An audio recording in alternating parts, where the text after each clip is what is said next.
Grab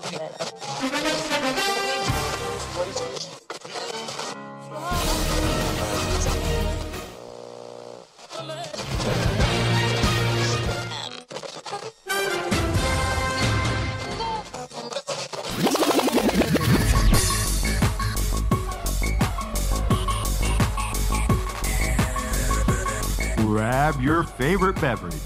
It's time for the Beers and Bruisers Fantasy Football Podcast.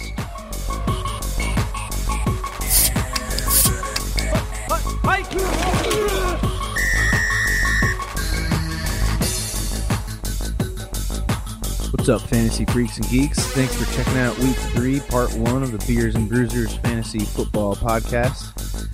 Week 2 was brutal with injuries. We got a huge list of guys that are questionable, a lot of guys that are already out. It sucks having all of our guys miss, but it creates a lot of opportunities for other guys. So we'll get into some of these guys that should benefit with a lot of the injuries that we saw in Week 2. We got Adam's Week 3 FanDuel lineup. And then, of course, we have our Thursday night preview, Titans at Jaguars. But we are going to start with all these injuries. So the two biggest ones, obviously, these quarterbacks, Drew Brees, Big Ben. Drew Brees is going to probably miss about 6 weeks. He's got a thumb ligament tear. Teddy Bridgewater is going to come in and play, or maybe Taysom Hill will come in and play. Who knows? We saw Teddy get the majority of the snaps once Drew Brees went down, but we've seen Sean Payton use Taysom Hill in every way possible, so I wouldn't be surprised if he becomes more part of the game plan here going forward until Drew comes back. Guys that are going to be infected by this, obviously Michael Thomas.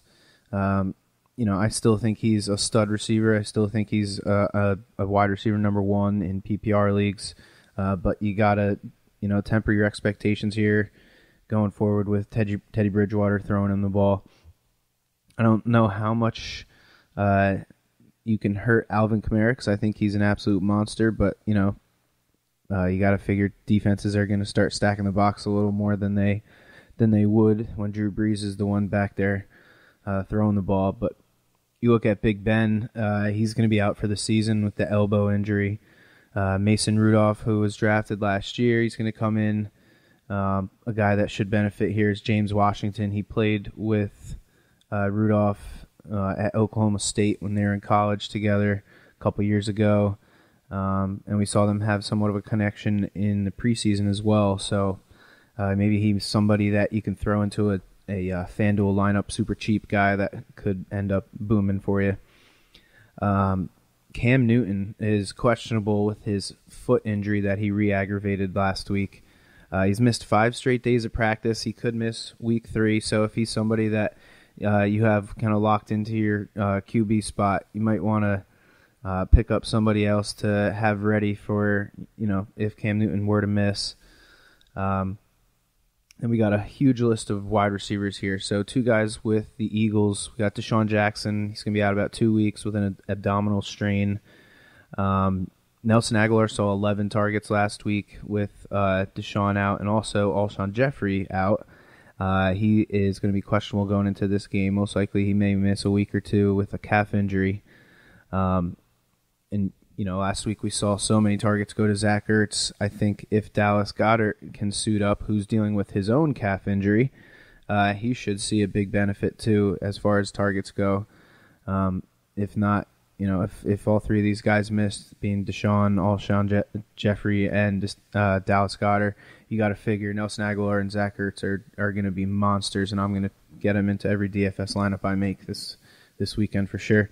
I know, we have Adam's FanDuel lineup of the week coming up, and the first 2 weeks have not been good for us as far as the lineups that he's setting, but last week I got to brag a little bit here. I hit on a $75 tournament. I came in first, pretty awesome. First time that I usually don't play tournaments. I usually only do the 100-player games or the head-to-heads. So this was nice, man. I might play some more tournaments more often here. But I like Adam's lineup this week in Week 3, so we'll get to that after these injuries. But getting back to these wide receivers. We got Michael Gallup, who's going to be out 2 to 4 weeks. He's going to have a knee surgery. Randall Cobb, Jason Witten should be the guys that see the biggest boost here.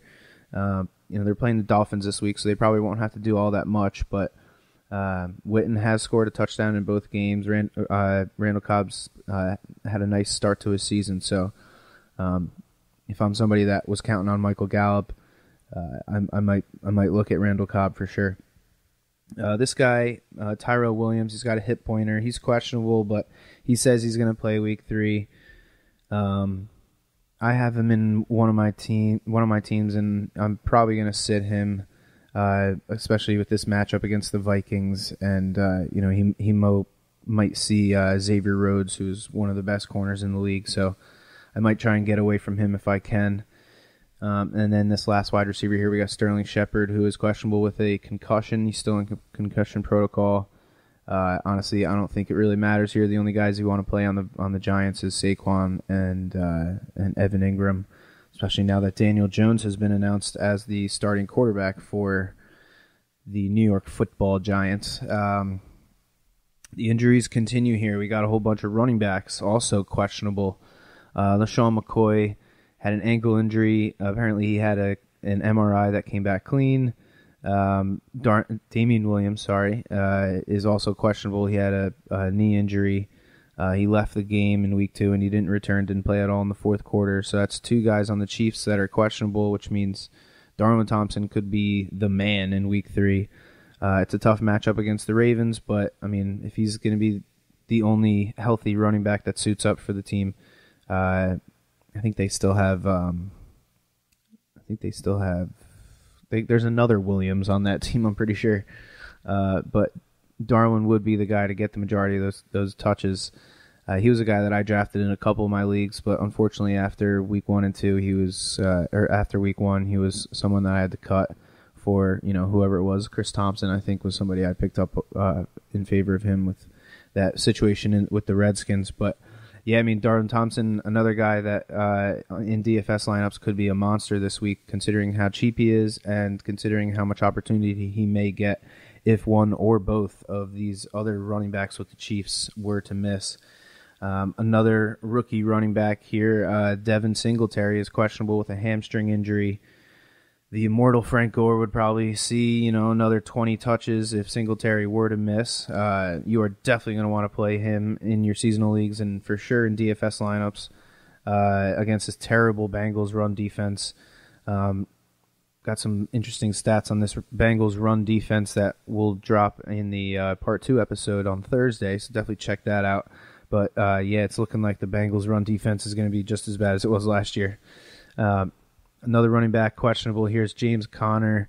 He kind of hyperextended his knee. Apparently all the tests for him also came back negative, so he seems like he's okay, and he may not even miss this week's game. He may play, but I don't know, man. With what's going on over there in Pittsburgh, I don't know. I don't think they're going to push him all that hard. Even if he does play, I don't see him getting as many carries as he would, which is why if I'm a James Conner owner, I'm going to get Jalen Samuels ASAP, because if Conner were to miss, it's going to be Samuels all day, especially with this young quarterback now in place. They're going to want to give him as many safe, easy targets as possible, and those running backs coming out of the backfield catching passes, especially somebody that did it so well like Jalen Samuels did last year, could be a great play. Another running back that's questionable here, last one on the list actually, Josh Jacobs. He's got a groin injury. He's had 36 total touches in the first 2 weeks. He's become a big part of this Raiders offense here, especially now that Antonio Brown's gone. He's got Minnesota in week 3, though, so I mean, even if he were to play, that's a tough matchup. If he were to miss, I think Jalen Richard would be the guy to go and get.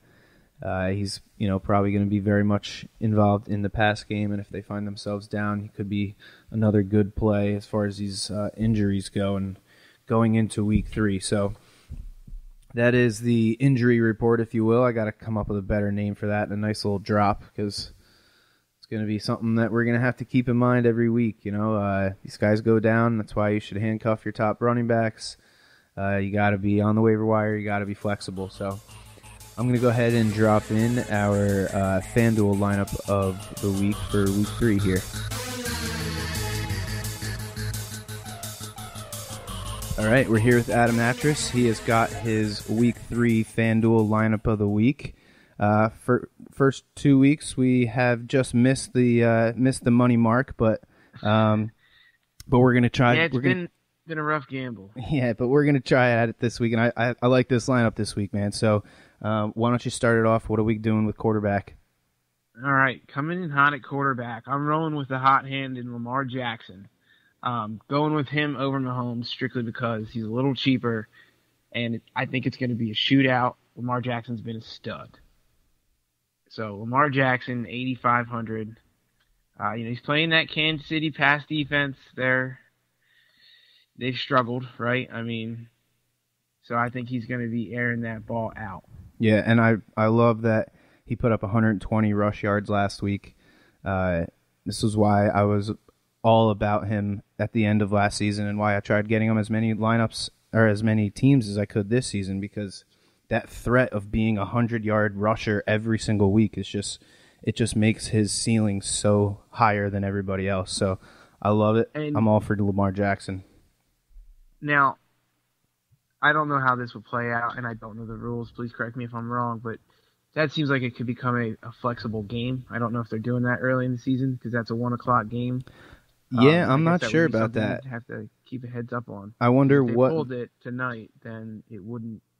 Yeah, I wonder what the Sunday night game is, because if it's not a good game and they are allowed to flex games, I think they would totally do it, because this game That's feels the game like of the week right there. Oh yeah, for sure, man, for sure. All right, what are we doing? I'm more excited to see. What are we doing at running back? All right, we got Aaron Jones for Green Bay at 6,900 playing that Denver defense. I think Denver's one, if you can call it a weak point, is their rush defense. I think it's going to be a pretty hard-fought game. And I'd love to see if Aaron Jones can do it again. And at 6,900, it's just not that much money to have to put in to possibly have a pretty good running back, an RB10, top 10 running back. For sure, yeah. Last week, 23 carries plus another 6 targets, and since FanDuel is the PPR format, that obviously helps. And yeah, here you that Broncos defensive line, they definitely have 2 stud defensive ends, but I'm not sure about these defensive tackles and just the front 7 and whole as far as the run defense goes. So totally, I love Aaron Jones as well. What about RB2 for us this week? All right, here's where we're paying up this week, and we are going with the man with the big payday, Jerry Jones's boy toy, Zeke, for 8,800, playing that god-awful Miami defense. Mm-hmm. I think we're going to see it's at home in Dallas. I think Jerry's going to want to show off his, $100 million man, $90 million man? Right. Yeah, I can totally see him going into the locker room and being like, I want you guys to pummel this team, beat them badly. I don't think the Dolphins defense, especially after they just lost Minka Fitzpatrick, I don't think they're going to want anything to do with this Cowboys offensive line and Zeke and the whole rest of the crew. Right, and I don't think they're going to leave Dak out there throwing the ball to 50 points. I think Zeke's going to have a majority of that. Yeah, right. Okay, what about wide receivers? Yep, coming in for my first wide receiver, I'm a little bit excited about this pick in Emmanuel Sanders at 5,700, playing Green Bay, as we have previously mentioned. What are your thoughts on that one? I like it, man. 13 targets for him last week and 7 targets in week 1. He's obviously he's become Joe Flacco's number 1 target there, and it's pretty amazing that he tore his Achilles, and an older player tore his Achilles towards the end of the season. He's come back and looked just as good. So, yeah, I mean, they're gonna have to put up some points if they're gonna want to beat Green Bay. So, I like it for sure. And I mean, 5,700. He's your besides your DST, he's your second cheapest player, which brings us to your second wide receiver in Nelson Aguilar, huh? Right. And bit of a homer pick injuries, here, Adam. Huh?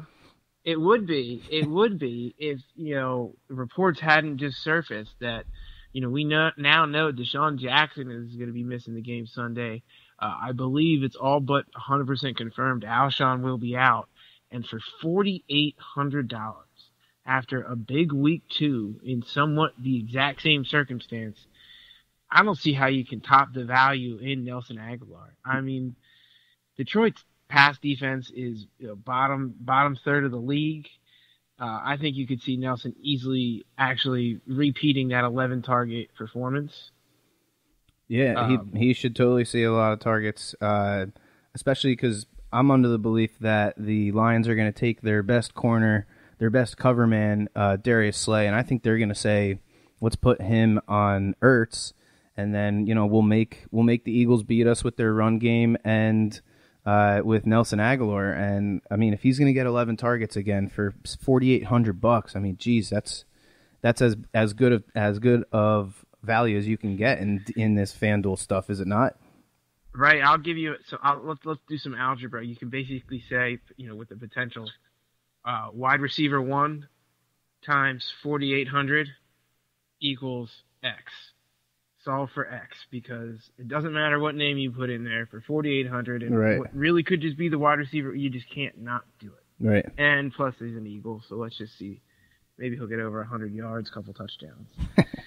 Now, the third wide receiver here, Matt, I spent up a little bit more than the first 2 because, as I just mentioned, the first 2 are a bit more value plays. I've mentioned this before, but I love doing myself a good stack. And as we just said, that 1 o'clock game in Kansas City is going to be the game of the week. For sure. With my man Lamar, I had to pair him with his boy Hollywood Brown. 6,100. Hollywood Brown has been coming in hot. Week 1, we all sat back and said, can this kid do it again? Sure enough, he was on the field for a majority of the snaps. He is very clearly Lamar Jackson's number 1 guy at 6,100. They've been fantastic for the first 2 weeks. Yeah, he got 13 targets last week. I think he had 8 or 9 targets week 1. He was on the field. He ran a route on every single one of Lamar Jackson's pass attempts, which says, he is involved, and I think he's clearly the number 1 wide receiver there. A number 1 that's also, one of the best deep threats in football, it seems like. That's a pretty good spot to be in. 6,100 for a high-flying pass attack and what's going to be a high-volume game, I'll take it. And speaking of stacks, again, I think I mentioned 3 times so far in 3 minutes that I'm a fan. No one better to pair with my Lamar and Hollywood tandem other than the man himself, Mr. Big Play tight end Mark Andrews. Boy, has he not just been fantastic. Clearly Lamar is looking for him. Over the first 2 weeks, he's averaging 21 fantasy points a game. Playing the Chiefs, I'll highlight it again. I think there's going to be a lot of points scored, and I'm trying to get the people that are going to be on the receiving end of those points scored. Right. Mark Andrews, 6,800. Yeah, Lamar loves him. He loves his tight ends. This offense seems to be built on run the ball with Mark Ingram, beat teams down with play action, passes deep to Marquise Brown or underneath to Mark Andrews. So, yeah, I think this is probably going to be one of the most played stacks in fantasy football, in at least the FanDuel setup. I love it, man. What are you doing at Flex? All right, Flex, I'm taking a little bit, I saved some money here, and I'm going with my man Mike Evans playing the New York Giants. Mike came into the season sick. Obviously, it takes a little bit to get over an illness. You have, what's his name, Chris Godwin showing up, looking real good. But I think that Sunday at 1 o'clock in Tampa Bay, I think Sunday at 4:05 in Tampa Bay, we will see the start to Mike Evans' 2019 NFL career season, however you want to phrase it. I think he's in for a big one. He's $7,100. The Giants' passing game, I guess if you were watching recently, you're going to try and focus on Godwin, but their passing game, their passing defense is just non-existent. the Bucs are not a team that are going to scare you with a heavy run game. So I think Mike Evans is due for his first breakout game of the season, and I think we see it Sunday. I got him in there at the flex, and I really hope to see some classic Mike Evans stats. I couldn't agree with you more. I'm excited about Mike Evans this week. And then at defense, I'm sure it pains you to put him in there, but I mean, I don't know how you can. I don't think you can beat it. Yeah, I don't think you can beat it either. You're going with the Dallas Cowboys for $5,000 at your DST. Should I even say why, or does everybody know? I mean, you just go with who's playing Miami at this point. I mean, the Dolphins QBs have thrown 6 interceptions in the first 2 games, and they put up 10 points combined. They've traded away their best offensive lineman in Laramie Tunsil. They've traded away their best wide receiver in Kenny Stills, their best defensive player in Minka Fitzpatrick. It's obvious that this team is trying to lose. Your beloved 76ers have injected the whole concept of tanking down into the NFL. And, I mean, this Dolphins defense is going to be the first team to look at when people are trying to stream DSTs in fantasy football this year. I think it's just terrible. FanDuel has already hopped on the train. I mean, Dallas Cowboys defense is the highest priced defense for only producing 3.5 fantasy points per game. That tells you exactly that FanDuel knows what's going on. But no matter what, it seems like you got to roll with that hot hand. Yeah. Whoever plays Miami, there they are. So that's what I got for this week. I feel like it's one quick thing about DSTs. I feel like it's easier to pay up for the DSTs than it is at any other position because the value between a top 3 DST and a middle tier DST is really not that big. So when a team is so clearly in line to have a big day as far as DSTs go, I feel like it's the smart play to go for this those big DSTs. Is that something you ever think about, or is it always just kind of save your money where you can? It really is a matchup. That is a matchup dependent selection, more than any other one on there. Right. If someone good is playing a bad team, sure, I will pay up to get it because I could not agree more. I mean, you saw what the Patriots just did. Right. That was a game changer. Now, with that in mind, I'm trying to find the best matchup. And for the defensive position, I do that regardless of the price. So it could be the highest one. It could be middle tier. I'm trying to find that best matchup. Cool. And this week, Dallas versus Miami. You can't beat it. Right. Awesome. Personally, all right, so I kind of hope I'm wrong. So a quick little recap here. We got Lamar Jackson for 8,400, Aaron Jones for 6,900, Ezekiel Elliott 8,800, Emmanuel Sanders for 57, Nelson Aguilar 4,800, great value. Marquise Brown and Mark Andrews 6,100, 6,800 between the two, going along with that Ravens stack. And then we got Mike Williams for 7,100 in the flex, and the DST is the Dallas Cowboys for 5,000, going down playing the terrible Miami Dolphins. So awesome. Thanks, Adam. Excited about this lineup. Hopefully we can cash in on this one after 2 weeks of struggling a little bit. So thanks, and we will talk to you next week. Yeah, we'll talk to you next week with the Week 4 lineup. Thanks. Yep. Everyone have a good one. Good luck.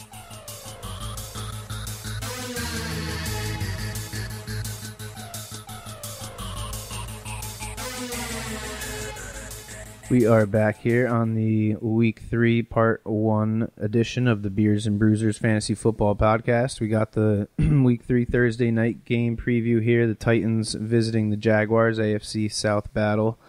Titans coming off of a win against the Colts, and the Jaguars coming off of a loss against the Houston Texans. I think here on the Titans, you got a normal Marcus Mariota game. He gave you 32 rushing yards to go with his 150 pass yards. He threw a touchdown to a tight end, David. I'm still not even sure how to say this guy's name. Quisenberry, I guess. A normal blase Marcus Mariota game. It was nice seeing Derrick Henry getting 15 carries, gave us 81 yards and a touchdown, which is nice. And Delaney Walker, again, the most targeted player on the team, caught 4 of his 6 targets for 39 yards. I think we have a wide receiver 1 emerging here in Tennessee, though, with this kid, A.J. Brown.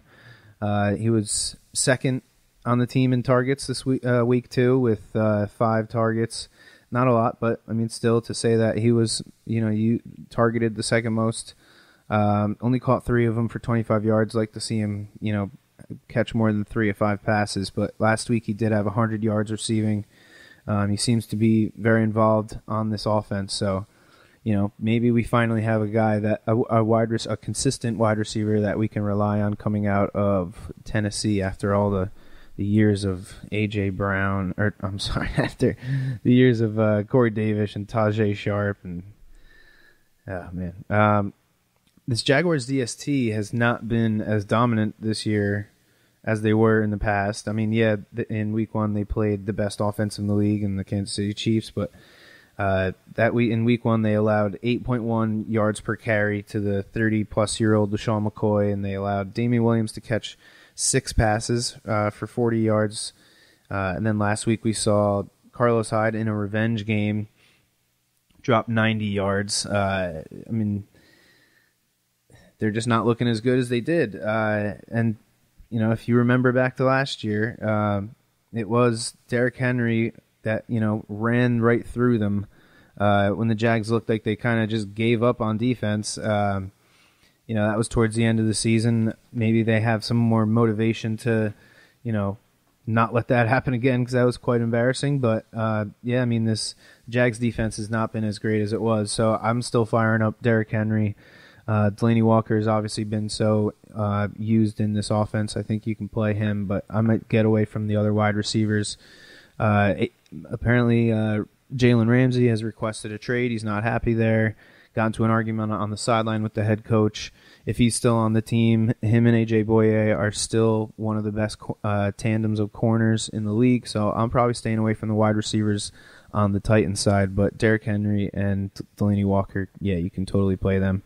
And plus, the Titans' defense is actually not played all that bad themselves.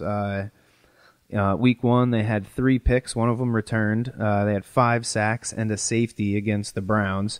And then in week 2, they had another interception. They had a fumble recovery and 3 more sacks. So 8 sacks in 2 games. It's pretty damn good. This defense is looking pretty nice. And it's going to be tough for the Jaguars guys here. Gardner Minshew coming in, and he's now the starter until Nick Foles is healthy again. And honestly, he would have had a pretty good game if it weren't for those fumbles. He lost 1 of 3 fumbles. He gave you 56 rushing yards, and he was able to throw the ball 33 times. So, he's getting the opportunity here. If he can just control the turnovers, we might have a streaming option here. Not this week against the Titans, as I just outlined. The Titans' defense is pretty good so far. But maybe in the future, in the middle of the season, depending on how some of these defenses shake out. Leonard Fournette did not have all that great of a game, at least on the ground. He got stuffed on the goal line at the end of the game when they were going for 2, going for the win. But he made up for it in the passing game. He was targeted 6 times, caught 4 of them for 40 yards. Gave you a nice 10-point game in a half PPR league, which is the league that we're talking about on this podcast here. DJ Shark, back-to-back weeks with a touchdown. Maybe he's kind of separating himself from that group of what seems like wide receiver 2s on Jacksonville.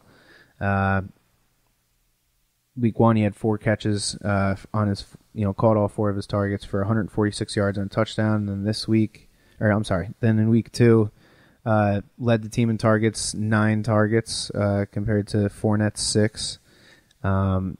And he caught 7 of them. So, and like I said, got that touchdown. So he's looking pretty good there for the Titans. I'm probably going to be playing him if you're in need of a wide receiver play with all these injuries that we're dealing with at wide receiver. I think you can get away with playing him. He seems to be involved enough in this offense, and Minshew seems to be good enough to, he seems to be willing to take those shots downfield. So. I'm playing him, and of course I'm playing Leonard Fournette. He's a beast. Although only 15 carries last week in what was a very tight game. I know the Houston defense is good, but I'd like to see him closer to 20 carries. These 2 guys, Derrick Henry and Leonard Fournette, on a Thursday night game, a short week. Generally Thursday night games, the running backs, for whatever reason, tend to do better, especially the running backs at home. So I'm looking forward to some big games from these two running backs, although, again, it's two good defenses. So that does it for the Week 3 Part 1 preview of the Beers and Bruisers Fantasy Football Podcast. Thanks a lot again for tuning in. Make sure you check out Part 2, which we'll be recording Thursday night, hopefully dropping Friday morning. And as always, may the fantasy gods be cruel to your opponents. You have been listening to the Beers and Bruisers Fantasy Football Podcast. For more episodes and information, follow us on social media and tune in every week. Beers and Bruisers is available on Google Podcasts, iTunes, iHeartRadio, Spotify, Alexa, Reach TV, or your favorite podcast service. Beers and Bruisers is a proud member of the HC Universal Network family of podcasts. To find out more about this and other great shows on our network, visit us online at hcuniversalnetwork.com or download the free HC Universal Network app today. Fantasy football is fun, but gambling addiction destroys lives. If you or someone you love suffers from gambling addiction, please do not be afraid to seek help. The National Council on Problem Gaming operates a national problem gambling helpline network. Contact them today at 1-800-522-4700. Thank you for tuning in to the Beers and Bruisers Fantasy Football Podcast. Please remember to drink responsibly and always look for your man downfield.